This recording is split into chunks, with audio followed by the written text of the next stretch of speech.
বাবা বাঁশকুড়ুল এনে দিল আর তার সাথে এনে দিল পুঁই শাকের গোটাগুলি।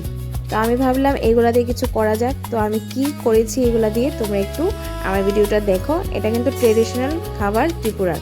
তো আমি কিন্তু প্রথম এইগুলাকে সুন্দর করে কেটে নিলাম, তারপর বাঁশকুড়ুলগুলো আমি সুন্দর করে কেটে নিলাম। তো এখানে দেখো বাঁশকুড়ুলগুলো এইভাবে কাটতে হবে আলুর মতো কুচি কুচি করে। তার সাথে আমি আরেকটা জিনিস দিয়েছিলাম, তো সেটা হচ্ছে বরবটি। তো এই দেখো বরবটিটা আমি কেটে নিলাম। ত্রিপুরার মধ্যে এখানে লচ্ছুই বলে, আমরা বলি বরবটি।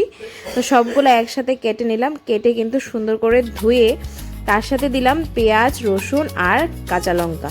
একটু ঝাল ঝালই হবে, সবগুলো একসাথে সেদ্ধ করতে দিয়ে দিলাম। তো কাঁচা লঙ্কা, পেঁয়াজ আর রসুনটা একটু পরে দেব। রসুনটা কিন্তু আমরা থেতো করে দেব। কাঁচা লঙ্কা আর পেঁয়াজটা কিন্তু এইভাবেই দিয়ে দিলাম একসাথে একটু নুন দিয়ে সেদ্ধ হওয়ার জন্য। আর এই দেখো এখানে রসুনগুলো কিন্তু একদম থেতো করে নিলাম। থেতো করে দিলে টেস্টটা, ফ্লেভারটা ভালো আসে। গোদক করার জন্য একটা জিনিস কমন, সেটা হচ্ছে শীতল। শীতল দিয়ে কিন্তু গোদকটা খেতে খুবই ভালো লাগে।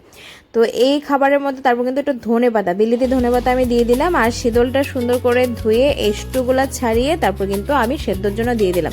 এটা পুরোপুরি সেদ্ধ খাবার, বয়েল খাবার, ঠিক আছে?